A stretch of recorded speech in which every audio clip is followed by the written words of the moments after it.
Hi, welcome to Scratch Paper Podcast, a writing-related podcast. My name is Alicia de los Reyes, and this is episode 6. I'm going to be talking about outlining. So, if this is your first time listening, thanks so much for tuning in. Hope you enjoy the episode. If you are back, I'm so glad you returned. Thanks for coming back. So I'm in the middle of a bit of a series about getting started writing a novel. In episode 4, we talked about using place to get some ideas for a novel. And in episode 5, the last episode, we talked about other ways of getting ideas for novels, and I gave you a few prompts.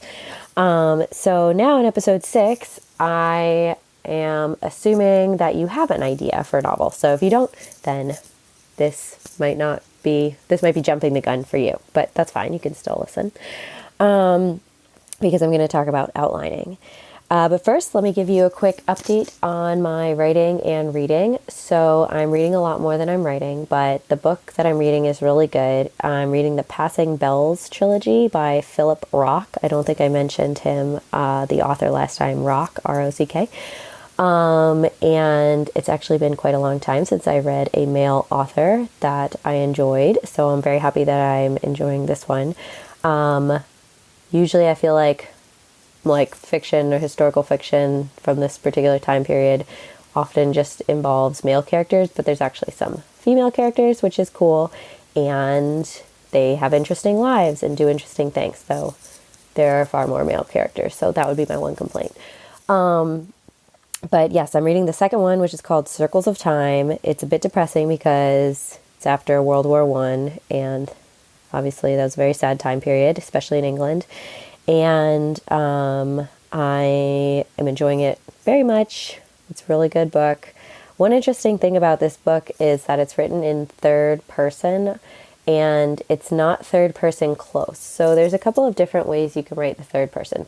So third person is like, he did this, she did that, they did this.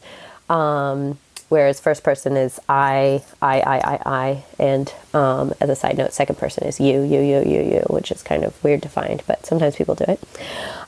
So third person usually is third person close. So an example of that would be Harry Potter, where you kind of just follow Harry Potter and you see into his thoughts, but not usually into other characters' thoughts. I actually think that in the last book or the second to last book, you do see into some other characters' thoughts. But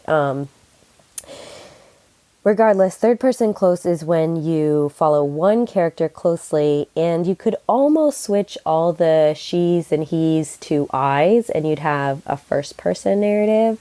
It's just kind of told from the third person. I mean, that's not necessarily the case, but that's how I think of it. It's kind of just a one person's account of life, even though it's told as through the eyes of a narrator. So hopefully that makes sense. But this book, and actually the whole trilogy, the Passing Bells trilogy, is third person omniscient, but so meaning that the narrator can see into everybody's mind. So you don't just get to see one particular character's point of view of this story. You get to see all these different characters. And there's like 5 or 6 kind of main characters whose storylines you're following. And they're all interconnected because they're all related or involved with this one family, the Grevilles. So I'm really enjoying reading it because I feel like I'm learning so much about how to actually do this. The author just jumps into different people's brains, sometimes with no transition, and it works. It's really fun to read. And it offers this whole totally different perspective on the story.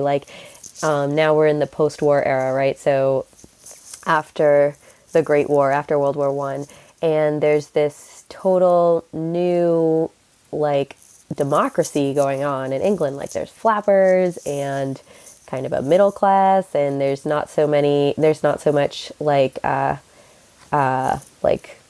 class striations. What would be levels?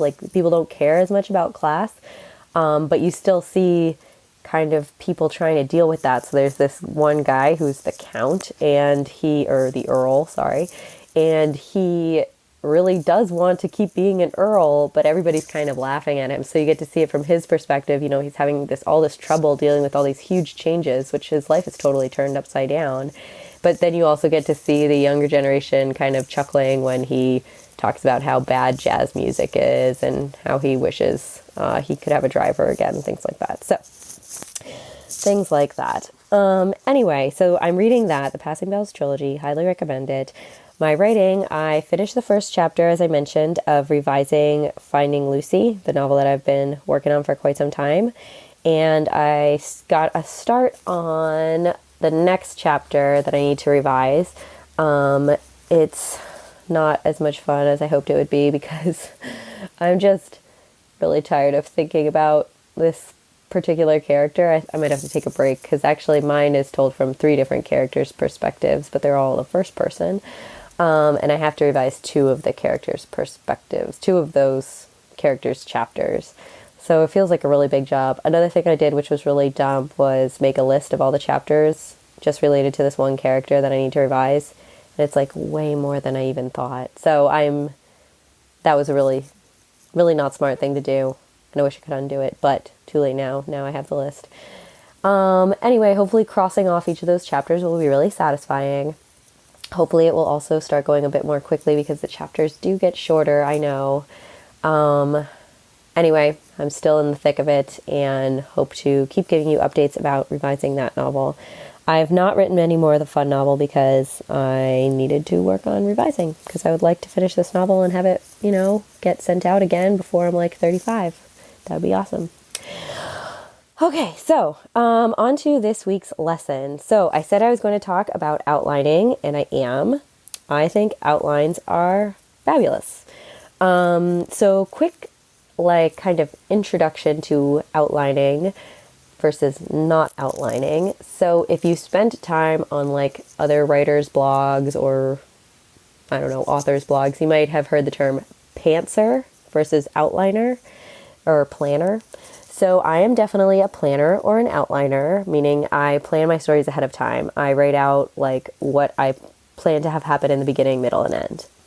There might be some gaps in there, I probably won't know exactly what the character is wearing or, what they'll say, but I know what I want to have happen.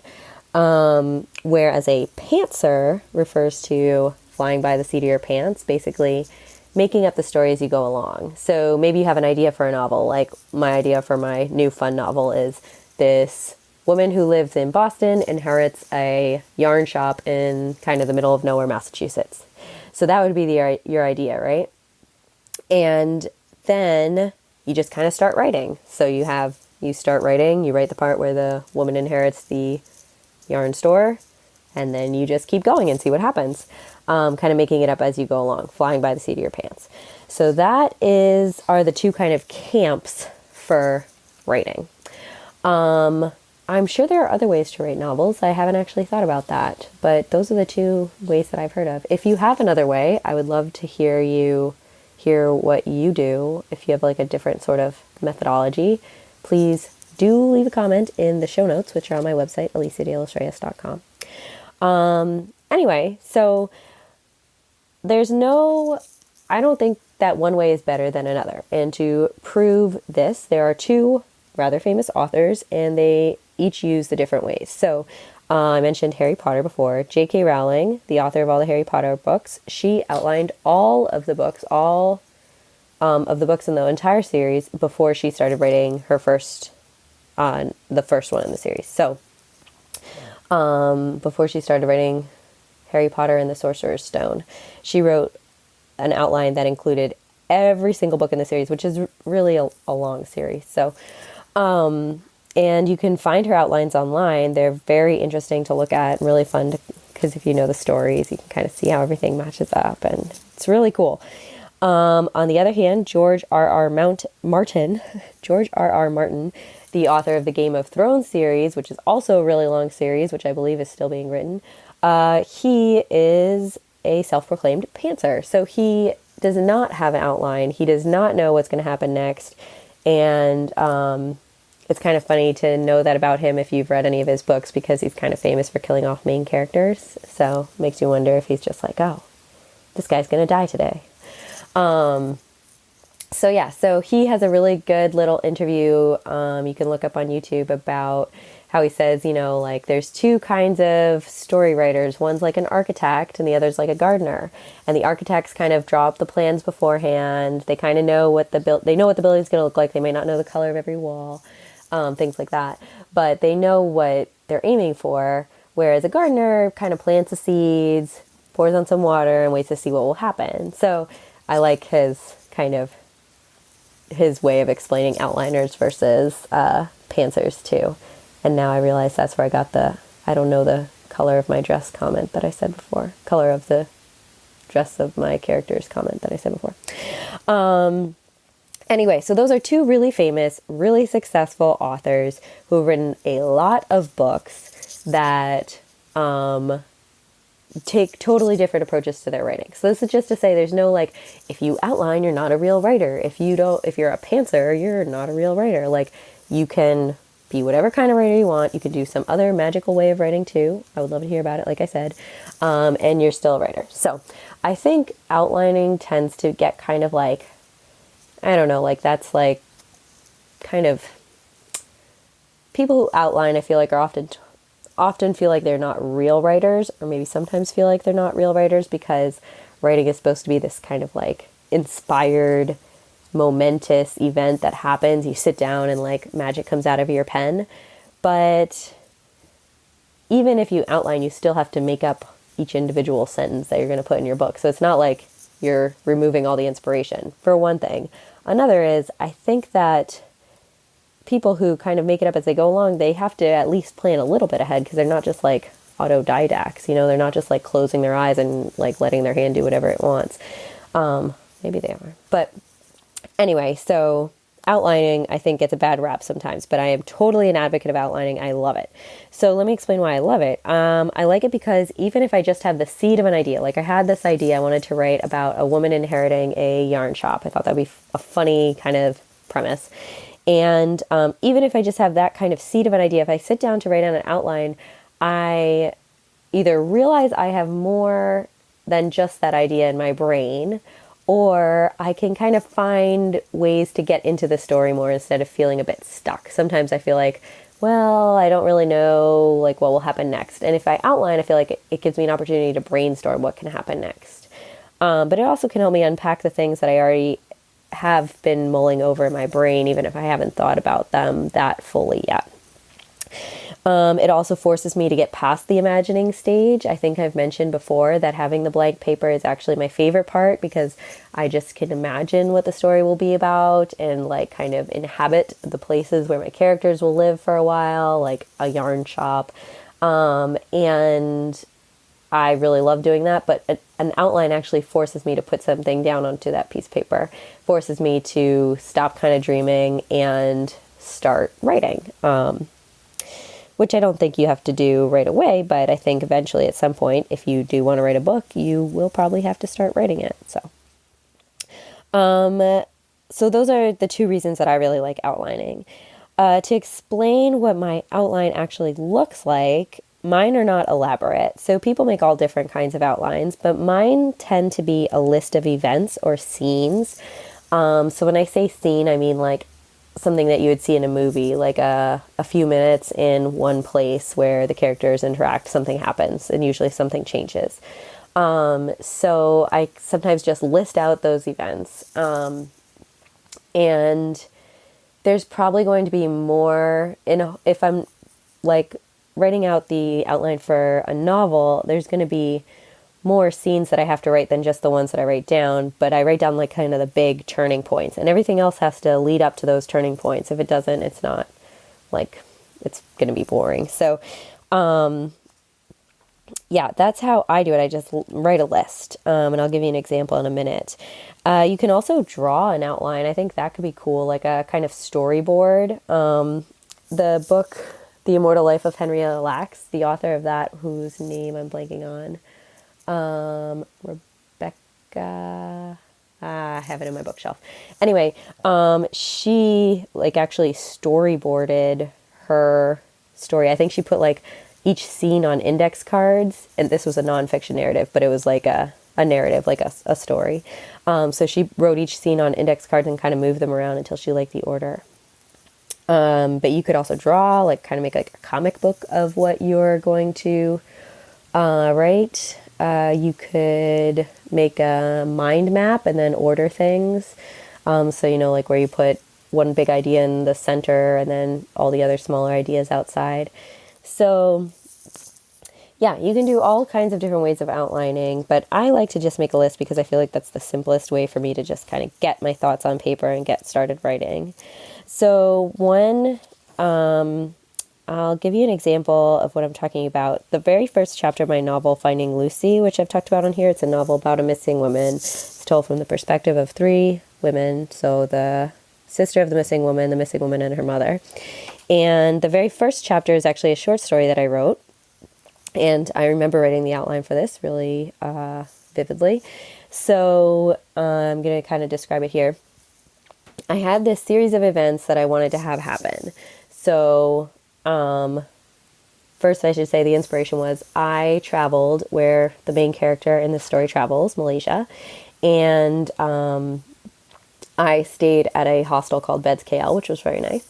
And I met this guy there who was just like, he was comically obnoxious, like one of these like really terrible people. And I just wanted to write a story. I don't know why I got this in my head, but I really wanted to write a story where I just punched this guy, because the whole time he was staying at this hostel, I wanted to punch him, but you can't really do that. So I was like, I'm going to write a story where I get to punch this guy. So that was my goal. That was my like seed of an idea. So the outline, I thought about it for a while. What could I have happen? What could I make so that I end up getting to punch this guy? And I decided I'm going to have the main character be a woman who's traveling, and she's sick and heartbroken. She meets this guy whose name is James. He's a total jerk. She punches him for some reason. He like really gets her angry. Maybe he says something that makes her really angry. And then she goes to the mall that's nearby the hostel and sees like a Hare Krishna kind of devotee getting punched. And so she rushes to help her.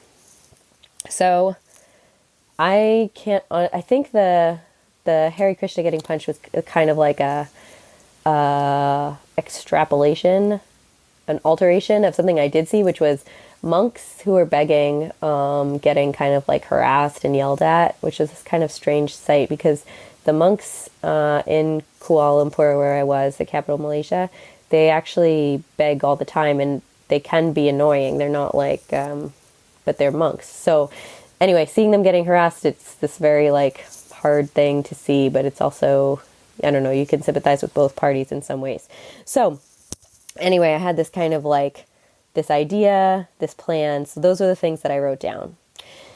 When I actually went to write the story, I ended up tweaking it. So I decided she wasn't heartbroken for like a traditional reason. She was heartbroken because her sister was missing. So she's kind of trying to escape this sister missing thing. And that added this whole new level of meaning to the story, because then she began to kind of see her sister in the Hare Krishna getting punched. And I had to tweak the way that she punched James. She doesn't just like punch him. But yeah, I ended up having her have a dream. So these things, they change, but overall the story kind of followed the trajectory that I set out. And afterwards I revised. I think I ended up taking a big chunk from the beginning and moving it to later, or even just cutting it. Often I feel like that happens with my revisions. I have to just cut the whole first chunk because I'm just giving a whole bunch of like background that nobody cares about. But yeah, so that is an example of what I feel like was a successful outline leading to a successful rough draft. I mapped out the trajectory. I basically followed it. The adjustments I made were like, they just kind of worked with the story. So yeah, I would love to hear if you are an outliner, or if you're not and you want to try it out, what your results are with outlines, how you outline. If you even want to share what an outline of yours looks like, that would be so fun to see. The show notes for this episode are going to be on aliciadelosreyes.com, ALICIAD as in dog, L as in llama, OSREYES.com. You could probably also Google Scratch Paper Podcast. That should work. And yeah, I would love to hear how you outline and what tips you have. Also, I'd love to hear if you try this, if you like it or not. And if you're a pantser, you fly by the seat of your pants, I'd love to hear how you do it, because I simply can't imagine that. One last word of advice I'll leave you with is to leave out the boring parts. So I think outlining can help you realize that you don't have to put in all the extra stuff of life. So to go back to this example real quick of a story about the excuse me, about the woman in the hostel, there's actually a lot of napping in that story because she's sick. So for let's say 80% of the time that the story covers, she's asleep. But I just leave those parts out because nobody wants to read about them. So outlining can help you realize you don't have to put in all the aspects of life that are really, that would take up the time of your story. Because a story is life minus the boring parts, to quote Stephen King on writing. So I'll leave you with his words there, and looking forward to talking with you next week about what to do next, getting started drafting, some tips for that. Thanks for listening. Hope you tune in next time, and have a great week.